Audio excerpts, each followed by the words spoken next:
할렐루야. 새롭게 시작하는 한 주 주님의 전에 예배드리러 모인 여러분을 환영하고 축복합니다. 우리 옆에 계신 분들하고 이렇게 인사합니다. 사랑합니다. 축복합니다.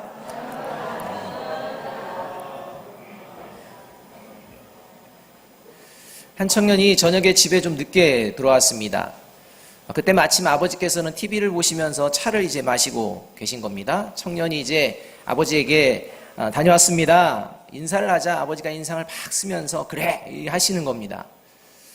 화가 잔뜩 난 표정에 아버지를 바라보면서 청년이 아버지께 물어봅니다. 아버지 지금 무슨 차 드세요? 아버지께서 대답합니다. 구기자 먹는다. 이때 아들이 말합니다. 그래서 그렇게 인상을 구기고 계시는군요. 이렇게 말씀하며 그 아버지 앞에 전화를 들더니 어디론지 전화를 겁니다. 그리고 이렇게 얘기하는 것입니다. 거기 피자집이죠. 피자 주문이요? 이렇게 합니다. 도통 무슨 말인지를 알아들을 수 없겠다라고 하시는 분들이 1부 때 많았습니다. 2부 때는 좀 알아듣시는 분이 있는 것 같습니다. 우리가 인생을 살다 보면 어렵고 힘들고 괴롭고 고통스러운 일을 당하게 되면 우리의 인상이 어떻게 됩니까? 구겨집니다. 우리의 말이 어떻게 됩니까? 구겨집니다. 우리의 행동도 구겨집니다. 이러한 일들을 우리가 경험합니다. 이제 반대로요. 즐겁고 기쁘고 만족스럽고 행복한 이런 상황에 처하면요. 우리의 인상은 펴집니다. 우리의 말도요. 아주 펴집니다. 우리의 행동도요. 아주 이렇게 멋진 모습들로 펴지는 것을 볼 수가 있습니다. 흔히들 나이스해졌다 이렇게 하는 거죠. 어쩌면 이렇게 구겨지고 펴지는 일들이 반복되어지는 것, 이것이 저와 여러분이 살아가는 인생이 아닐까라는 생각을 해봅니다. 오늘 어떤 마음으로 이 예배 자리에 나오셨습니까? 구겨진 마음입니까? 활짝 열리고 펴진 마음입니까? 옆에 사람과 인사를 한번 보십시오. 어떤 마음인 것 같습니까? 바라기는 이 예배를 통해 저와 여러분의 마음과 영혼이 활짝 펴지는 복된 시간이 되어지기를 주님의 이름으로 축복합니다. 오늘 성경은요, 완전히 구겨져 버린 그러한 인생, 더 이상은 희망과 소망이 없어 보이는 이러한 인생에서 극적으로 활짝 다시 열려진, 펼쳐진 인생이 시작된 사람들의 고백으로 시작이 되어집니다. 이들은요, 구겨진 모든 인생이 활짝 펴질 수 있는 인생이 되어지는 가장 좋은 길을 오늘 성경 1절 말씀을 통해서 이렇게 선포하고 있습니다. 1절 말씀을 함께 한번 읽어봅니다. 시작. 할렐루야. 우리 하나님을 찬양하는 일이 선함이요 찬송하는 일이 아름답고 마땅하도다. 이렇게 고백하고 있습니다. 오늘 구겨진 인생 가운데에 다시 펼쳐진 활짝 편 인생이 될 수 있었던 그 길, 그 가장 좋은 복된 길은 바로 하나님을 찬양하는 것이다. 이렇게 고백하고 있는 겁니다. 즐겁고 기쁜 마음으로 하나님을 찬양하는 것, 이것이 마땅하다. 이 마땅히 하나님을 찬양하는 순간 저와 여러분의 삶이 활짝 펼쳐지게 될 줄로 믿습니다. 이 시편 기자가 선포하는 데는 이유가 있는 것입니다. 하나님이 어떤 분이시기에 이 하나님의 이름을 찬송하는 순간 우리는 그 삶이 이제 펼쳐지게 되는 것입니까? 바로 그 이유는요, 하나님은 어떤 분이냐? 회복시키시는 분이기 때문입니다. 이 회복시키시는 하나님이 저와 여러분의 영혼, 저와 여러분의 삶의 자리 가운데에 구겨져 가고 있는 이런 부분들을 펼쳐내시고 다시 회복시켜 주시는 하나님인 줄로 믿습니다. 그 하나님을 바라보아야 할 것입니다.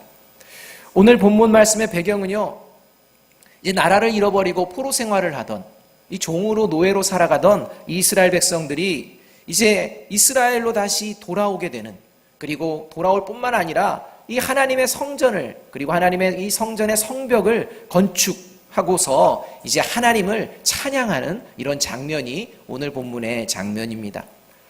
이스라엘 다시 회복시켜 주신 하나님, 그 하나님 찬양함이 마땅하다라고 하며 이렇게 찬양하고 있는 것입니다. 이스라엘이 지금 회복되었다는 말은 뒤집어 이야기하면 이스라엘이 어떤 과정에 있었다는 것입니까? 무너졌다는 것입니다. 멸망되었다는 것입니다. 이스라엘은요, 이미 바벨론이라는 이방 나라에 의해서 철저하고도 무참하게 파괴되어졌습니다. 그리고 완전히 이제는 다시 회복될 수 없는 나라로 성전까지도 무너지는 구겨짐을 당해버렸습니다. 이 멸망당한 이유는 이스라엘 백성들이요, 이미 그들의 삶이 멸망당할 만한 완전히 구겨져 버린 삶이 되었기 때문입니다. 바벨론이요, 힘이 세고 바벨론이 굉장히 강력한 나라여서 이스라엘이 망한 게 아니라요, 이미 이스라엘은 그 안에 삶 자체가 완전히 구겨진 사람들, 망한 사람들만 있었다고 성경은요 그대로 여과 없이 이야기하고 있습니다. 그래서 망할 자가 망했다, 이렇게 이야기하는 것입니다. 에레미야 5장 1절에서 2절은 그래서 이 이스라엘의 상황을 놓고 이렇게 하나님께서 말씀하고 있습니다. 너희는 예루살렘 거리로 빨리 다니며 그 넓은 거리에서 찾아보고 알라. 너희가 만일 정의를 행하며 진리를 구하는 자를 한 사람이라도 찾으면 내가 이 성을 용서하리라. 그들이 여호와께서 살아계심을 두고 맹세할지라도 실상은 거짓 맹세니라. 이렇게 이야기하고 있습니다. 하나님의 성전이 있는 예루살렘, 다른 지역도 아닙니다. 하나님의 약속이 있는 예루살렘, 그 성전을 보며 하나님의 살아계심을 늘 바라보고 목도할 수 있는 그곳에 살아가는 이스라엘 백성조차도 정의를 행하며 진리를 구하는 자, 곧 하나님의 살아계심을 믿는 자가 한 명도 없을 정도로 악으로 가득 차 있었기에 이제는 용서가 없는 멸망뿐이다 라고 하나님께서 선포하셨던 것입니다. 그리고 하나님께서는 이 멸망을 통해 새로운 계획을 하고 계십니다. 다시 회복의 계획을 하나님께서는 준비하고 계십니다. 여러분, 오늘 성경은요, 하나님이 주시는 이 회복의 은혜를 누리며 사는 자와 회복을 누릴 수 없을 뿐더러 영원히 망하는 자가 있다고 선언하고 있는 것입니다. 우리는요, 때로는 구겨진 모습, 어쩌면 소망이 없는 모습으로 전락할 수도 있습니다. 그러나 하나님의 이름을 부를 때에 이 하나님의 이름으로 말미암아 하나님이 주시는 회복의 은혜를 누리는 자가 있는가 하면 여전히 회복의 은혜를 누릴 수 없을 뿐더러 결국 망하는 존재가 있다. 이렇게 오늘 성경은 고백하고 있습니다. 그것이 6절 말씀입니다. 6절 말씀 우리 함께 한번 읽어볼까요? 시작. 여호와께서 겸손한 자들은 붙드시고 악인들은 땅에 엎드러뜨리시는도다 입니다. 하나님께서는 분명히 말씀합니다. 하나님이 붙드시고 회복하는 자는 누구냐? 겸손한 자다, 이렇게 말합니다. 그리고 겸손치 않은 자, 악을 행하는 자는 엎드러뜨림을 당하게 하신다라고 분명하게 말씀하고 있습니다. 먼저 우리를 생각하면요, 여기 모인 저와 여러분은 허물과 죄로 말미암아 멸망받을 수밖에 없는, 완전히 구겨지는 인생으로 끝날 수밖에 없는 그러한 존재라는 사실을 믿으십니까? 이 믿음이 있어야 합니다. 저와 여러분이 그런 존재였다라는 것을 믿어야 합니다. 그럼에도 불구하고 이러한 완전히 구겨진 인생으로 생을 마감할 수밖에 없는 이러한 존재였지만 예수 그리스도를 십자가에 내어주신 하나님의 사랑, 이 하나님의 은혜가 있음을 믿기에 그 하나님의 은혜를 붙들며 영생을 회복한 존재가 된 줄로 믿습니다. 라는 이 믿음으로 이 자리에 나와 계신 줄로 믿습니다. 하나님께서 붙들어 주시는 겸손한 자의 삶을 살아내는 저와 여러분이 되어지기를 간절히 바랍니다. 구원으로 끝나는 것이 아니라 구원에 합당한 삶을 살아내게 되어 있는 것입니다. 그것을 오늘 하나님께서는요, 이 하나님의 회복의 은혜를 누리는 존재를 겸손한 자다, 이렇게 말씀하고 있는 것입니다. 그렇다면 저와 여러분, 또 우리 교회 공동체는 과연 하나님이 붙드시는 자요, 붙드시는 공동체인가? 과연 하나님의 회복의 역사가 지금 이루어지고 있는가? 하나님의 붙드심 가운데에 있는가? 어떻게 확신할 수가 있을까요? 말로써 되어지는 것이 아니라는 것입니다. 오늘 이 본문에서는요, 두 가지의 모습을 점검해보고 저와 여러분 우리 교회 공동체가 정말 하나님께서 회복시켜 주시는 그러한 존재요 공동체인지 아닌지를 돌아보아야 할 것입니다. 그리고 하나님께서 기뻐하시는 그 겸손한 자의 삶을 다시 회복하는 저와 여러분이 되어지기를 주님의 이름으로 축복합니다. 그렇다면 저와 여러분, 우리 교회가 하나님의 그 붙드시는 역사, 회복의 역사 가운데 지금 있다는 것을 어떻게 알 수 있겠습니까? 첫째는요, 우리의 예배가 하나님의 말씀을 듣는 예배인지 살펴보면 됩니다. 저와 여러분이 이 예배 자리에 올 때요, 어떤 마음으로 왔는지 먼저 보자는 겁니다. 하나님의 말씀을 들으러 왔는지 아니면 이 시간 보내려고 왔는지 여러분 분명하게 하셔야 합니다. 거기서부터 나뉘어지게 되기 때문입니다. 2절 말씀을 함께 한번 읽어봅니다. 시작. 여호와께서 예루살렘을 세우시며 이스라엘의 흩어진 자들을 모으시며, 이렇게 말씀합니다. 여호와를 찬양함이 마땅하다 하면서 즐겁게 찬양하는 이 예배자의 모습, 이것은 바로 왜 그 이유를 말하느냐? 하나님께서 예루살렘을 세워주시고 다시 말하면 성전을 재건하여 주셨습니다 라는 믿음의 고백을 이루어내고 있습니다. 또한 이 성전이 재건하고 성전만 있는 것이 아니라 그곳에 흩어진 자들을 모이게 하여 주셨습니다 라고 고백하고 있는 것입니다. 성전을 재건하고 흩어진 자들을 성전에 모이게 하신다는 말씀은요, 하나님께서 교회됨을 잃어버린 변질된 교회가 아니라 이제는 하나님께서 하나님이 기뻐하시는 교회를 하나님이 손수 세우시겠다는 것입니다. 하나님께서 교회를 세우시고 그리고 그 교회에 이제 하나님의 사람들을 모이게 하시고 이제 그 모임을 통하여 하나님의 예배하는 역사가 일어나게 하나님께서 지금 하고 계신다라고 말씀하고 있는 것입니다. 따라서 하나님께서 예루살렘을 세우시고 흩어진 자들을 모으신다는 말씀은 하나님께서 하나님의 자녀들을 참된 예배자로 다시 회복시켜 주시겠다는 약속의 말씀입니다. 저와 여러분이 이 예배 자리에 나올 때마다 언제나 이 마음이 하나님께 올려드려지기를 원합니다. 제 마음을, 제 영혼을 다시 참된 예배자로 회복시켜 주옵소서. 주의 말씀을 듣기 원합니다.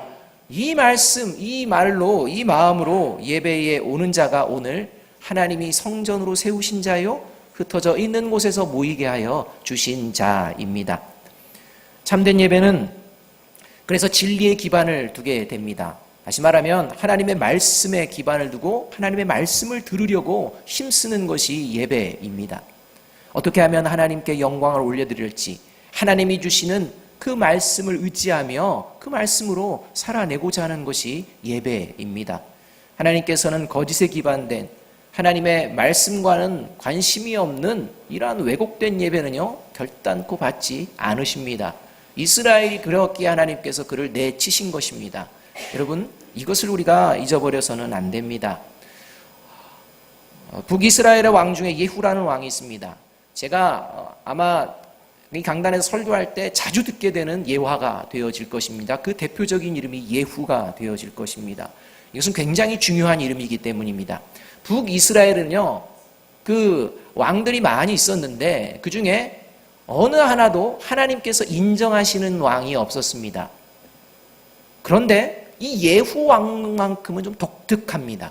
하나님께서요, 여로보암으로부터 시작해서 마지막 호세아까지 완전히 하나님께서는 멸망을 시키시는 이러한 부분들의 왕들의 이야기가 나오는데요, 이 중에 예후는 좀 독특합니다.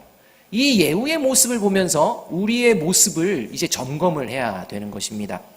이 열왕기하 9장 9절을 보면요, 예후는요, 하나님께서 아합의 집, 그 당시 북이스라엘의 악을 행하는 이 아합의 가문, 아합 왕의 가문을 멸하라 라는 명령을 듣습니다. 그리고 하나님께서는 이 예후로 하여금 이 북이스라엘의 왕으로 내가 삼겠다라는 이 약속의 말씀을 듣습니다. 그리고 이 예후는요, 그래서 이 약속의 말씀을 붙들고 이 아합의 가문을 멸하는 행동을 하게 됩니다. 아합의 아들 요람왕과 아합의 아내 이세벨과 그 다음에 아합의 아들 70명, 그리고 그 당시 그 우상숭배로 가득했던 이 바알을 섬기던 제사장들, 이들을 모두 멸절시키는 그러한 행동을 하게 됩니다. 이것에 대해서 하나님께서는요, 열왕기하 10장 30절에서 예후를 이렇게 말씀합니다. 하나님 보시기에 정직한 일을 잘 행했다, 이렇게 칭찬하십니다. 그런데 문제는 그 다음입니다. 이어지는 10장 31절에서 그래, 하나님이 보시기에 정직한 일을 잘 행했다, 그러나 이렇게 나오는 것입니다. 그러나 너도 멸망받아야 될 것이다. 이렇게 나옵니다. 그리고 그 이유를 31절에서 이렇게 얘기해 줍니다. 그러나 예후가 전심으로 이스라엘을 하나님 여호와의 율법을 지켜 행하지 아니하며 여로보암이 이스라엘에게 범하게 한 그 죄에서 떠나지 아니하였더라. 이렇게 얘기합니다. 그러니까요, 나름 정직하게 뭔가를 했습니다. 그러나 결정적으로 해야 될 하나님의 말씀을 지키지 않았다는 것입니다. 결정적으로 하나님의 말씀을 듣고 순종하지 않았다는 것입니다. 그 결정적인 죄가 어떤 죄냐? 북이스라엘과 남유다가 갈라질 때 저질렀던 북이스라엘의 초대왕 여로보암 1세가 저질렀던 그 죄를 이제 이야기하고 있습니다. 여러분, 저와 여러분의 삶의 자리에서 또 하나님을 믿지 않는 자들의 삶을 보며 참 저만 하면 괜찮다, 저만 하면 정직하지, 참으로 선하구나, 아무리 그렇게 하고 있는 일들과 그러한 것들로 평가를 받을지라도 지금 하나님께서 말씀하시는, 예후에게 말씀하시는 이 죄를 저지르게 되면 하나님의 구원에서 멀어지고 멸망하게 된다는 것입니다. 저와 여러분이 가장 먼저 힘써야 되는 것이 무엇인지 보아야 한다는 것입니다. 열왕기상 12장을 보게 되면 이 여로보암 1세가 저지른 죄가 자세히 언급이 되어집니다. 그 죄의 핵심에 뭐가 있느냐? 예배가 있습니다. 이 예배의 문제였습니다. 이 솔로몬의 왕 아들 르호보암 왕 때 이스라엘은 이 북이스라엘과 남유다로 분열이 되어집니다. 이때 여로보암이요, 이스라엘의 10지파를 데리고 이제 북쪽에 북이스라엘을 세웁니다. 그런데요, 그가 처음 한 일이 뭐냐? 바로 성전을 세우는 거였습니다. 예배의 장소를 세우는 거였습니다. 그것이 바로 베델과 단이었습니다. 이 이스라엘 백성들이 예루살렘 성전에 가서 예배드리지 못하도록, 아니 하나님께 예배드리게 하겠다, 네, 꼭 예루살렘 성전 아니어도 된다, 예배드려라 라고 해서 베델과 단에다가 예배드릴 장소를 해놓고 이제 하나님을 생각할 수 있는 금송아지를 하나 만들어 놓고 이제 이걸 생각하면서 예배드리면 된다, 이렇게 하는 것입니다. 그리고 두 번째로는 이 레위인을 제사장으로 삼는 것이 아니라 그냥 일반 성도를 제사장으로 삼습니다. 일반 백성을 제사장으로 삼아버립니다. 그 다음에 세 번째는 뭐냐면 하나님이 명령하신 절기, 그 절기를요 자기 방식대로 좀 어깁니다. 그리고 다른 날을 지정을 하게 됩니다. 그리고 이것이 그 절기다, 우리는 그렇게 지키면 된다, 이렇게 이야기하고 있는 것을 볼 수가 있습니다. 이것이 바로 죄라는 것입니다. 이것을요 북이스라엘에게 다시 회복시키지 않은 것이 예후였다는 것입니다. 그대로 베델에서 단에서 그대로 제사장들을 그냥 일반 백성으로 그대로 여전히 절기를 바꿔서 하나님께 예배하는 이런 모습 하나님은 기뻐하시지 않는다라는 겁니다. 여러분, 뭐 어디서 예배 드리면 어떻습니까? 그렇지 않습니까? 어디서 예배를 드리면 어떻습니까? 베델이든 단이든. 여러분, 꼭 레위인이 제사장 될 필요가 있겠습니까? 그렇지 않습니까? 여러분, 굳이 절기 꼭 그날 드려야 될 게 어디 있습니까? 좀 상황 생각하면서 앞뒤 이렇게 재면서 해도 되어지는 거 아닙니까? 예배만 되면 드리면 말입니다. 그런데 아니라는 겁니다. 왜입니까? 하나님이 어디에서 예배를 드려야 될지, 누가 예배를 섬겨야 할지, 언제 예배를 드려야 될지를 분명하게 말씀하셨기 때문입니다. 이 말씀은 내가 좋고 안 좋고 내 편안함에 따라서 좌우되어서는 안 되는 것입니다. 예배가 그러합니다. 여러분이 이 예배 자리에 나오면 혹시 1부 예배가 있고 2부 예배가 있습니다. 이것을 메인 예배라고 저는 생각하고, 이 예배만큼은 모든 하나님의 백성들이, 우리 아름다운 성도들 중에는 1부와 2부 중에 예배를 드려야 된다라고 생각을 하고 있습니다. 그런데 말입니다, 이 예배를 준비하면서 내 편안함에 따라 때로는 1부, 때로는 2부, 내가 뭔가 일이 있으니까 라고 하며 내 편안함에 의지하며 먼저 예배 시간을 정한다면 그게 바로 여로보암이 저지른 죄와 동일하다는 것을 잊지 마십시오. 예배는 하나님과의 약속입니다. 내가 편한 때 정해가지고 이렇게도 드리고 저렇게도 드리는 것이 아니라는 것입니다. 여러분, 주일 예배만큼은 여러분들이 하나님과 드리는 시간을 약속하시기 바랍니다. 이것이 예배입니다. 그래야 9시가 됐든 11시가 됐든 이 예배를 지키기 위해서 내가 모든 것들을 계획하는 것입니다. 이 예배를 실패하지 않기 위해서 먼저 준비하는 것입니다. 그래야 할 때 하나님께서 그 예배를 준비하는 그 마음을 통해 하나님의 회복의 역사가 일어나게 될 줄로 믿습니다. 그러한 마음으로 나오는 자만이 하나님의 말씀을 들으려고 하는 마음이 있다는 것입니다. 여러분, 예배도 내가 편한 시간 정해가지고 드리려고 하는 자에게 어떻게 그래 오늘은 하나님의 말씀을 들어야지 이런 갈망이 있겠습니까? 여러분 한번 돌아보시기 바랍니다. 그냥 이 시간 그렇게 예배 자리에 나왔다 들어가는 그것으로 만족하는 것은 아닌지 돌아보아야 한다는 것입니다. 우리가 하나님께 예배 드리는 것은 하나님과의 약속이요, 이 약속된 장소에서 하나님께 말씀을 듣기를 사모하며 그 말씀대로 순종하기로 결단하며 나오는 이 예배가 참된 예배입니다. 이 예배가 바로 하나님의 말씀을 들으려고 하는 예배라는 것입니다. 여러분, 하나님이 말씀하시는 예배가 아니라 이 겉모양은 예배이지만 이 거짓에 기반된 예배는 하나님께서 다 아십니다. 어떤 마음으로 예배 자리에 왔는지 아십니다. 그러한 자들을 오늘 하나님께서 성전을 세우시고 흩어진 자들을 모으신 그 흩어진 자들이라고 얘기하지 않습니다. 그들은요, 그 외인입니다. 그곳에 있는 자들이 아니라는 것입니다. 하나님이 친히 성전을 세우시고 흩어진 자들은요, 하나님의 말씀을 듣기 위해 하나님을 간절히 기대하며 하나님과 약속한 그 시간을 하나님께 드리는 그러한 자가 하나님의 사람입니다. 그래서 스바냐 2장 3절은 이렇게 말합니다.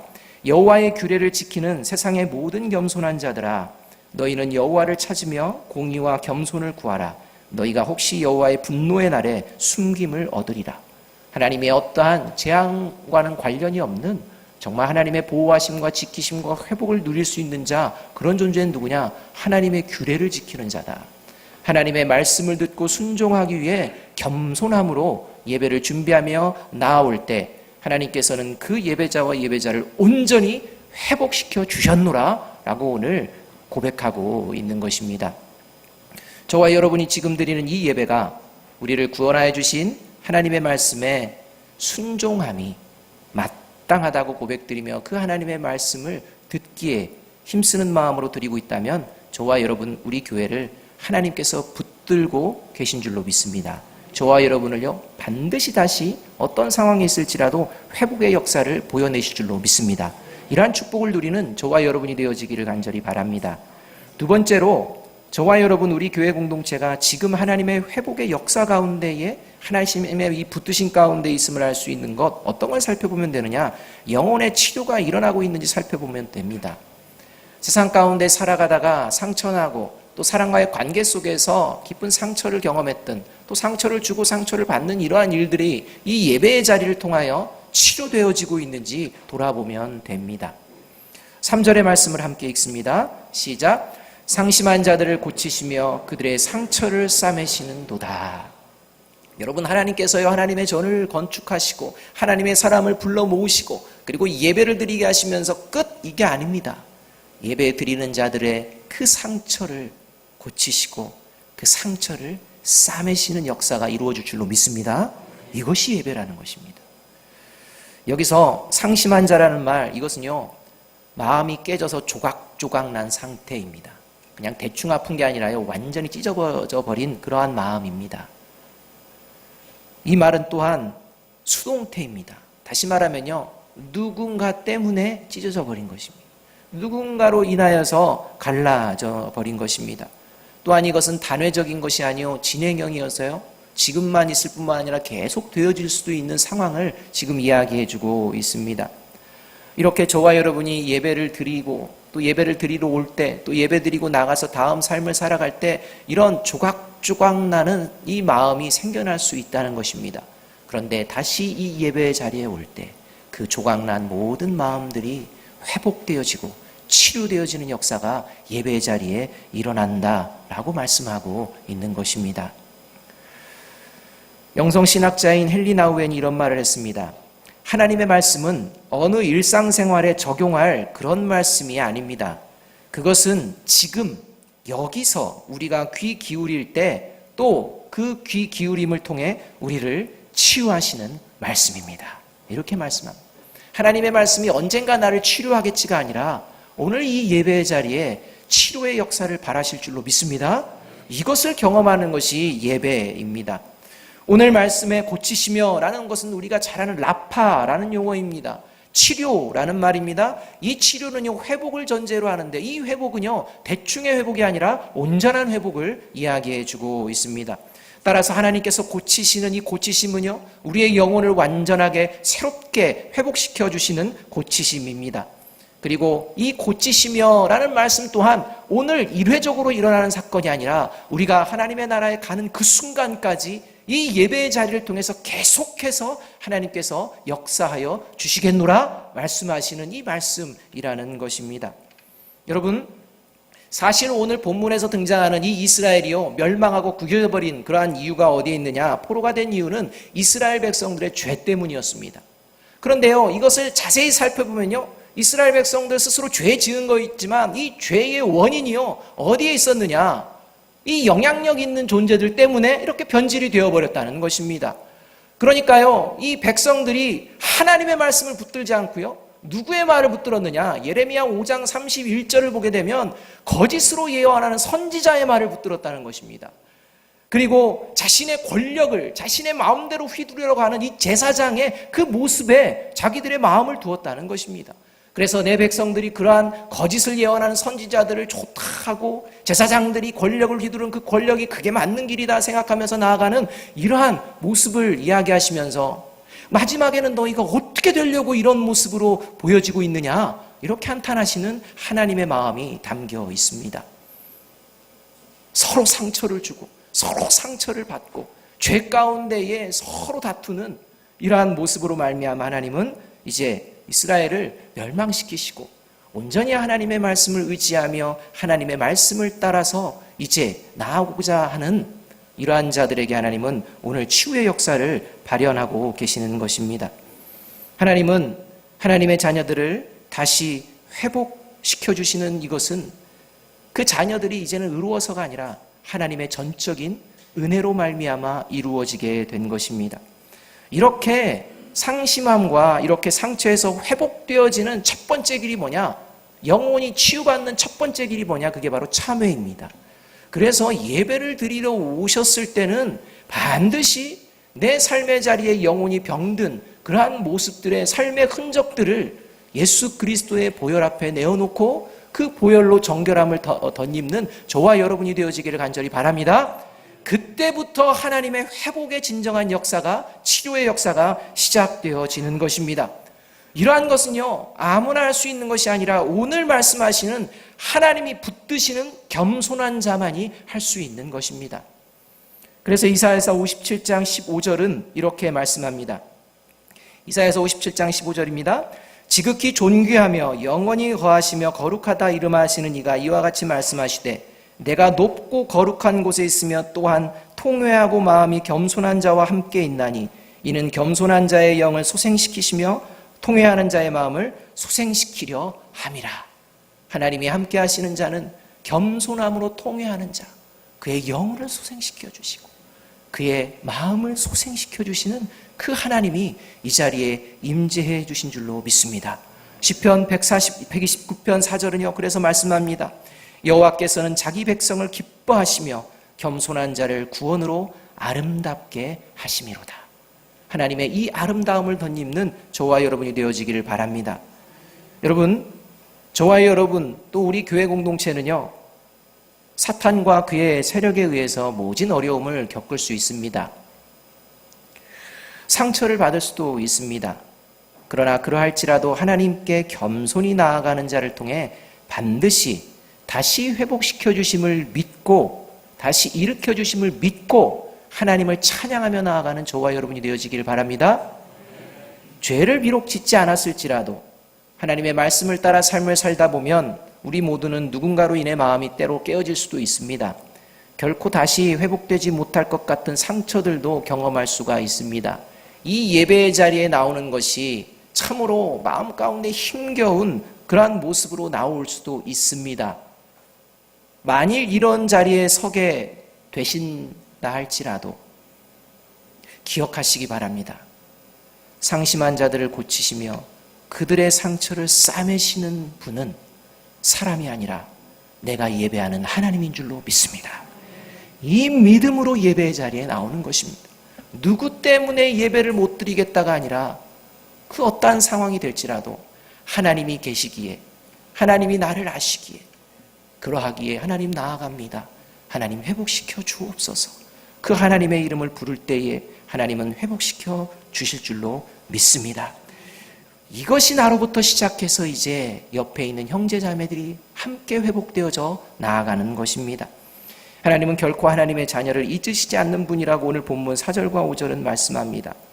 오늘 본문 4절 5절은 이렇게 말씀합니다. 그가 별들의 수요를 세시며 그것들을 다 이름대로 부르시는도다. 우리 주는 위대하시며 능력이 많으시며 그의 지혜가 무궁하시도다. 우주의 광활한 별들이 사라지고 새로 생기는 모든 것들, 우연히 되어지는 것이 아니라 하나님이 별들의 이름을 세시며 이것이 사라져야 될 때인지 다시 회복되어져야 되는지 다시 만들어져야 되는지를 다 기억하시며 그것들을 돌보시는 그 하나님, 그 하나님께서 저와 여러분이 그 어떠한 상황이 있을지라도 여러분의 이름을 부르시며 온전히 회복시켜 주시는 분임을 믿으시기 바랍니다. 왜냐하면 하나님의 눈동자가 예수 그리스도의 보혈을 피해가지 않으시기 때문입니다. 저와 여러분의 심령 가운데에 선명하게 새겨져 있는 예수 그리스도의 보혈을 하나님은 늘 부르시며 늘 찾고 계시며 늘 새롭게 하여 주실 줄로 믿습니다. 위대하시며 능력이 많으시며 지혜가 무궁하신 하나님이 저와 여러분을 인생 끝날까지 붙들어 주실 것입니다. 한 신학대 교수님께서 미국을 방문해서 이 세이비어 교회라는 워싱턴 DC에 있는 이 교회를 가고자 좀 준비했습니다. 미국에서 영향력 있는 공동체 중에 10개의 공동체에 언제나 소속되어지는 공동체 중에 교회가요, 이 세이비어 교회입니다. 성도의 수는 한 정식 성도는 300명 정도밖에 안 되는데 그 외부적으로 사회적으로 기여하는 기여도는요 엄청나게 높은 교회가 이 세이비어 교회입니다. 이것을 알았기 때문에 이제 이렇게 미국에 들린 때 이런 교회를 한번 봤으면 좋겠다. 도대체 이 교회는 어떤 교회인지 예배를 보면 알기 때문에 이제 예배의 시간을 알아보고 10시 반에 예배가 진행되어지는 부분이 있다는 것을 알고서 이 10시에 예배 반의 예배를 찾아간 겁니다. 그가 그날 드린 주일 예배의 모습을 그가 쓴 기사의 이야기를 그대로 한번 인용해 보겠습니다. 예배 장소로 갔을 때 한 노인께서 아주 친절하게 맞아주셔서 기쁜 마음으로 예배를 드리게 되었다. 그런데 예배가 진행되는 동안 눈에 거슬리는 모습이 포착되었는데 치매에 걸린 한 노인이 흘러내리는 바주춤을 축혀 올려가며 회중들 사이를 정신없이 오가고 있는 것이다. 그러다가 빵을 먹으면서 산만하게 두리번거리고 있어서 예배에 방해가 되고 있는데도 적극적으로 그를 제지하는 이가 없는 것이 신경에 거슬렸다. 예배의 흐름이 매끄럽지 못하고 분위기가 점점 어설프게 진행되고 있다고 생각하는 순간 나를 놀라게 하는 장면이 포착되었다. 헌금 시간이 되었는데 아까 정신없이 빵 먹으며 돌아다니던 그 노인이 헌금 유언이 되어서 바구니를 들고 다니는데 그를 붙잡고 갈 방향을 잡아주는 여인이 따라다니고 있는 것이다. 정신이 번쩍 들었다. 이 먼 곳까지 찾아와 예배 탐방하고 있는 나에게 조금 전까지의 예배 장면은 어수선하고 산만함 그 자체여서 조금 실망하던 그런 차였다. 그런데 지금 이 순간 이때까지 낯설고 서툴게 느껴졌던 그 순서와 분위기의 의미가 깊이 마음에 와닿는 것이다. 이 예배 회중들은 치매 노인도 예배자일 뿐 아니라 순서 담당자로 존중이 여기는구나. 이 원리는 그 후 성찬 집내에서도 계속 유지되었다. 이제 광고 시간만 남은 시점에서 예배는 이미 1시간을 넘기고 있었기에 다 끝난다고 생각하며 나갈 준비를 하고 있었는데 또 하나의 예배가 시작되고 있었다. 광고 시간이다. 하나 둘씩 나와서 저마다 계획하고 준비 중인 환경 살리기, 독점 기업 반대 캠페인 등을 소개하며 참여를 권장하는데 그때 데이빗이라는 키가 크고 강단 있어 보이는 노인 한 분, 아까 문에서 친절하게 나를 영접했던 그 노인이 마이크 앞에 꼿꼿이 서더니 최근 자신에게 있었던 변화를 또박또박 이야기했다. 의사로부터 치매 판정을 받았다는 것이다. 이제 곧 여러분과 정상적인 교제를 나누지 못할 것에 대해 우려하며 미리 양해를 구하는 내용이었다. 이때 하나 둘씩 앞으로 나와 그를 감싸고 기도하기 시작했다. 누구랄 것도 없이 하나 둘씩 차례로 한마디씩 기도한다. 빌자도 가까이 가서 둘러서 눈물로 기도하는 이들의 어깨에 손을 얹고 기도에 참여했다. 그 순간 아까 빵을 먹으며 돌아다니고 헌금바구니 들고 다니던 그 노인이 눈에 들어왔다. 이날 나는 이들만이 가진 보물, 누구도 모방할 수 없는 값진 보화를 보았다. 지극히 작은 자를 주님처럼 대접할 줄 아는 마음이 그것이다. 세이비어 교회가 특별한 것은 예배 안에서부터 작은 자들 하나하나를 한 몸으로 존중하고 있다는 점이다. 워싱턴 지역사회에 영향을 미치는 외부 복지 사역은 교회 예배의 내용과 진행에서부터 잉태되어 자라다가 열매 맺은 것이라는 생각이 들었다. 그날 그 예배를 통해 나는 주님의 마음과 임재를 느꼈다. 그렇습니다. 사랑하는 여러분, 예배를 어떤 형식으로 어떻게 드리느냐, 그걸 얘기하는 게 아니지 않습니까? 예배 드리는 우리 한 사람 한 사람을 사랑하신 그 주님의 보혈, 그 보혈을 믿고 의지하며 나아가는 한 사람 한 사람이 서로를 어떻게 대하며 서로가 어떻게 하나님께 예배 드릴지 고민하며 하나님께 예배 드리는 이 모습이 저와 여러분을 향한 하나님의 마음인 줄로 믿습니다. 예수 그리스도의 십자가로 인하여 영원한 하나님의 나라를 유업으로 받을 수 있는 존재로 회복된 하나님의 자녀는 형식적인 말로만 사랑을 외치는, 말로만 정의를 외치는, 말로만 회복과 치유를 외치는, 말로만 십자가의 길을 외치는 자들이 아닙니다. 다른 이들에게 겸손을 요구하는 것이 아니라 먼저 겸손함으로 하나님을 찬양하는 삶을 살아내며 주님께서 가신 그 길을 먼저 하나님의 말씀을 따라 걸어내는 자입니다. 예수 그리스도의 보혈 안에서 서로를 존중하며 서로 참된 예배자로 세워주기 위하여 도우며 십자가의 길을 걸어내는 자, 그가 하나님의 자녀입니다. 이 길을 주님께서 오실 때까지 함께 손잡고 걸어내는 저와 여러분, 우리 교회 공동체가 되어지기를 주님의 이름으로 축복합니다. 기도하겠습니다.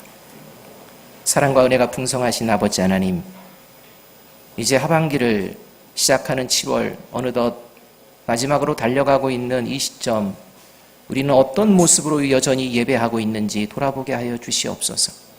하나님께 예배를 드리면서도 하나님께서 원하시는 삶이 아니라 내 생각과 내 방법으로 살아가는 삶이 있었다면 다시 예수 그리스도의 보혈로 우리의 죄를 맑게 씻어주시고 다시 함께 하나님의 이 교회를 세워나가며 하나님께 영광 올려드리며 하나님께 감사드리는, 그리고 우리 가운데에 오는 자마다 그 상처와 마음이 회복되어지는 치유하는 공동체가 될 수 있도록 우리 한 사람 한 사람 사용하여 주시옵소서. 예수 그리스도의 이름으로 감사하며 기도하옵나이다. 아멘.